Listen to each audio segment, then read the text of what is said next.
नमस्कार दोस्तों, मैं हूं आपका अपना जाना पहचाना डॉक्टर अशोक कुमार, सेवानिवृत्त वैज्ञानिक, चौधरी चरण सिंह हरियाणा कृषि विश्वविद्यालय हिसार व लुवास अर्थात Lala Lajpat Rai university of veterinary and animal sciences Hisar, संस्थापक एवं संचालक, भारतवर्ष की नंबर 1 मशरूम स्पॉन्ज प्रयोगशाला, Sanovi mushroom lab and training centre, 1064 Gandhi Ashram, Narela, Delhi 110040। तो दोस्तों, जैसा कि आप जानते हैं, हमने ये काफी दिनों से ये एक श्रृंखला शुरू कर रखी है, जिससे हमारी कोशिश रहती है कि हम आपको अधिक से अधिक जानकारी आधुनिकतम मशरूम उत्पादन के बारे में दें, जिसको आप देख के, सुन के और उसको अपने ध्यान में रखते हुए उसके अनुसार कार्य करें और आप एक अच्छे मशरूम उत्पादक बनो, आपको अधिक से अधिक मशरूम हो और उसमें कम से कम बीमारियां आए। तो जैसा कि आप जानते हो, अभी हमने पिछले कई दिनों से बटन मशरूम की बीमारियों के बारे में एक श्रृंखला शुरू कर रखी है और आज की बीमारी है हमारी ये ड्राई बबल रोग बटन मशरूम में। तो हमारा चैनल है दोस्तों @Dr. अशोक कुमार 7966, और इस वीडियो को देखने से पहले, इस ड्राई बबल रोग को देखने से पहले मैं आपको चाहूंगा कि आप संदर्भ वीडियो इसके बारे में जो है 55 नंबर और मेरे चैनल का 56 नंबर ये अवश्य देखें। तो जब आप इन्हें देखोगे तो आपको लगेगा कि हाँ, उससे ये लिंक है एक तरह से। तो आइए दोस्तों, अब हम आपको दिखाते हैं ये ड्राई बबल रोग, इसके क्या तो कारण है, किस तरह से होता है। तो आप देख रहे होंगे, ये जो ड्राई बबल डिजीज है ये आपका वर्टिसिडियम फंजिकोला नामक फंगस से होता है। और इसके जिस तरह से इसमें आपको तस्वीर में देखने को मिल रहा होगा कि ये किस तरह से दिखाई देता है और कैसे हो जाता है। आमतौर पे इस रोग को हमारे यहाँ हरियाणा, पंजाब में इसको अपनी देसी भाषा में ये कहते हैं जी लड्डू आगे लड्डू। ये लड्डू नहीं है, ये आपकी बर्बादी का कारण है दोस्तों, इसको आप लड्डू मत समझो। आप देखते होंगे कि शुरू में जो है केसिंग की सतह के ऊपर सफेद से बाल बनकर दिखाई देते हैं। ये जो समय के अनुसार स्लेटिया पीला हो जाता है और फिर वो मोटा हो जाता है, और इसके पिन हेड अवस्था में संक्रमण होने के कारण मशरूम का जो आकार है वो छोटे छोटे प्याज जैसे आकार के हो जाते हैं, जो उनकी टोपी के ऊपर भी फिर कुछ भूरे भूरे धब्बे से आ जाते हैं, जैसे ये आने लग रहे हैं, इनके ऊपर भूरे भूरे धब्बे आ जाते हैं। इसी तरह से अंत में जो है इसके जो मशरूम है वो कैप सूखने लगती हैं और इसीलिए इसे ड्राई बबल रोग बोलते हैं। और ये काफी मात्रा में होते हैं, और आपको जानने का अचंभा होगा कि जब ये रोग चलता है और हो जाता है तो आप जो पानी भी लगाते हैं ना, तो पानी की जो प्रेशर होता है, पानी के जो बूंद होते हैं, उसके प्रेशर से भी ये रोग आपका 10 से 15 फीट आगे तक फैल जाता है, आगे तक जाएगा। मतलब जैसे आप पानी मारोगे तो वो पानी लगाने से जैसे ही उसका प्रेशर बढ़ेगा तो 10-15 फुट आगे तक इसका ये चला जाता है।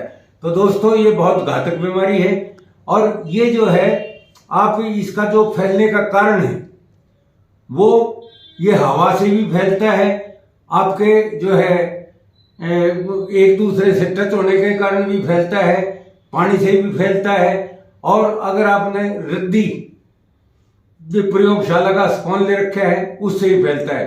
तो ये हर तरीके से बीमारी फैलती है। जैसा कि हम आपको इन दो वीडियो जब आप देखोगे तो इनमें भी आपको पता लगेगा कि रोग कैसे फैलते हैं, इनमें भी हमने आपको बता रखा है। तो इस संदर्भ वीडियो को भी 55 और 56 नंबर को अवश्य देखना।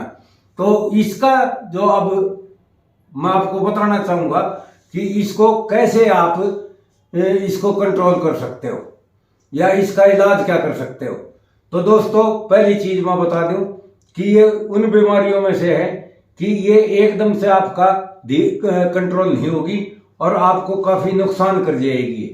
और कई बार तो ऐसा होता है कि मशरूम कम निकलती है, पता लगा जो है ना ये लड्डू नुमा जो वो है आधे तिरछे जो मशरूम है वो ज़्यादा बनते हैं, जिनको हम वेट बबल के नाम से, ड्राई बबल के नाम से जानते हैं।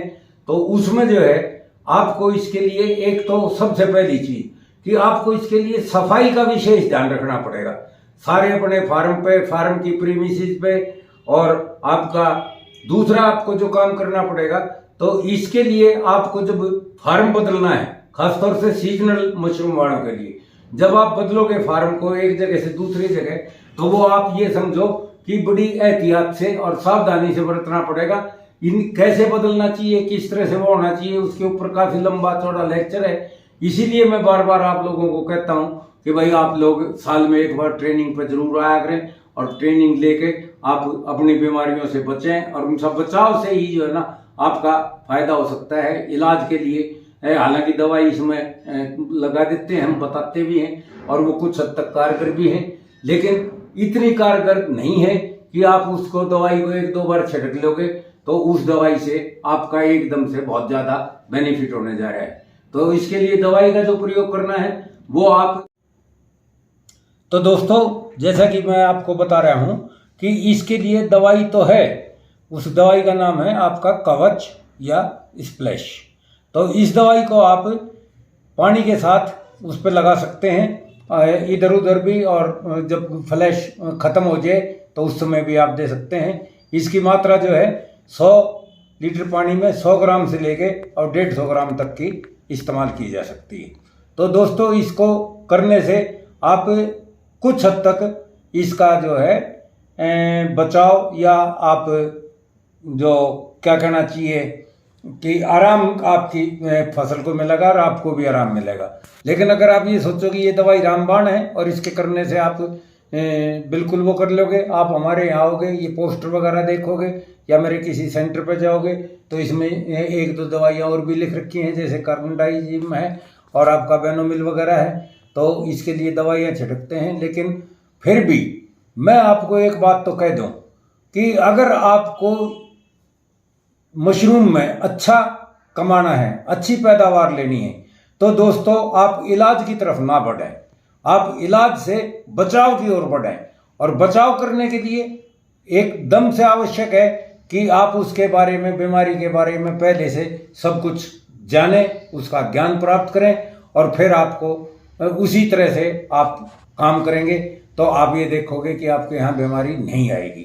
सीजनल वालों को एक दूसरे से एक दूसरी जगह जाना है तो उसका भी कैसे आपको ट्रांसफर करना है वो भी एक साइंटिफिक तरीका है। ये नहीं कि आपने एक किले में से उठा के बांस दूसरे खेत में रख दिए तो आप कहेंगे कि जी हमने तो आपके कहने से डॉक्टर साहब जगह भी बदल दी थी।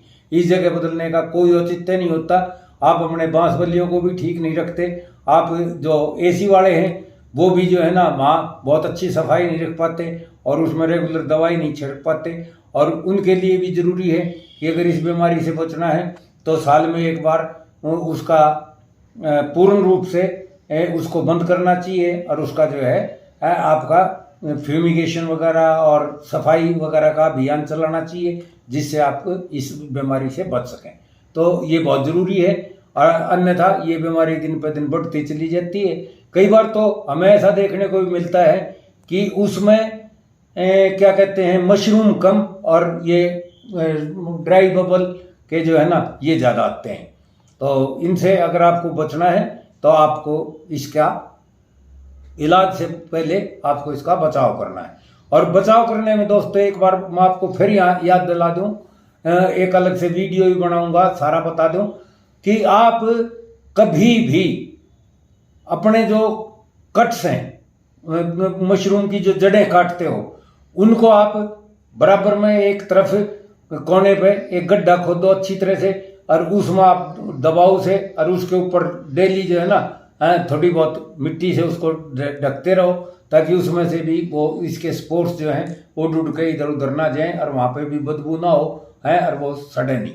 तो इस तरह से आपको जरूरी है।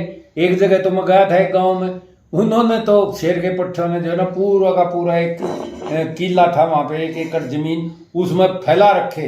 मैंने कहा ये क्या कर रखे है? बोला जी ये जनाब की बार घने ज़्यादा हो गए तो इसलिए जो है ना हमने फिर मैंने कहा ये न बोले ये सूख जाएंगे जी, अपने आप कीटाणु मर जाएंगे।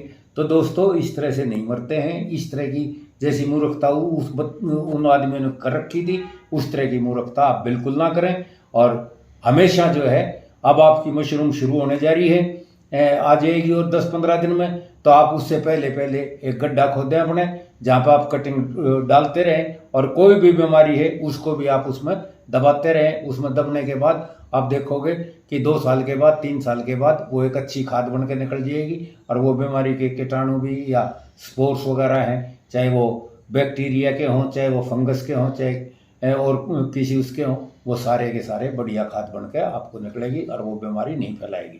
तो आपको न केवल अपना फार्म साफ रखना है, वरन आपको अपने फार्म के आसपास का जो परिवेश है, जो माहौल है, वो भी आपको अच्छा रखना है। जब भी जाकर आप इसको बीमारी को थोड़ा बचा पाएंगे और कंट्रोल कर पाएंगे, और आप इसमें सक्सेस आपको मिल सकती है। तो दोस्तों इस वीडियो को मैं यहीं विराम दूंगा। विराम देने से पहले मैं आपको फिर याद दिला दूं कि जो हमारा सेंटर है खागा में, और जो हमारा सेंटर है बरेली में, वहाँ पे भी ये सारे पोस्टर वगैरह मैंने आपके सुविधा के लिए लगा रखे हैं, ताकि वहाँ आप खड़े होकर इसे अच्छी तरह से पढ़ें और इसके ऊपर मेरे आदमियों से डिस्कस करें और आप इसका फ़ायदा उठाएं। तो दोस्तों वहाँ आप ज़रूर जाया करो मेरे उन पे सेंटरों पे, खागा पे भी और बरेली पे भी। और यहाँ आओ तो यहाँ भी आप ऐसे आते हो जैसे आप जो है ना प्रधानमंत्री मोदी से भी बहुत ज़्यादा बिजी आदमी हो, आप भागम भाग आते हो। जब भी आओ थोड़ा पहले आओ, कुछ ना कुछ सीख के जाओ, देख के जाओ, और उसके ऊपर डिस्कस करके जाओ, तो आपको उसका आराम मिलेगा। तो इसी उसके साथ, आशा के साथ कि आप इन बीमारियों के बारे में, या जो हम वीडियो दिखाते हैं, बनाते हैं आपके लिए, उनके बारे में आप अपने अड़ोसी पड़ोसियों को, अपने दूसरे मशरूम के साथियों को भी आप दिखाएंगे। उनके पास भी हमारा ये भी चैनल जो है सब्सक्राइब कराएंगे, उनसे शेयर करेंगे, और ऑल प्रेस वगैरह जो बटन वगैरह दबते हैं जिसमें आपको तुरंत हमारा अगला वीडियो आ जाए, तो वो आपको मिलता रहे। तो दोस्तों अब हम इस वीडियो को यहीं आराम देते हैं। इंतज़ार कीजिए जब तक हम अगली वीडियो डालते हैं। आपको अभी कई बीमारी रह रही हैं, हर बीमारी के ऊपर मैं आपको कोई ना कोई वीडियो बना के डालता रहूँगा, और उसके बीच में जो और ज़रूरी चीज़ें होंगी उनके ऊपर भी आपका वीडियो डालता रहूँगा। तो दोस्तों टाटा, बाय बाय, नमस्कार।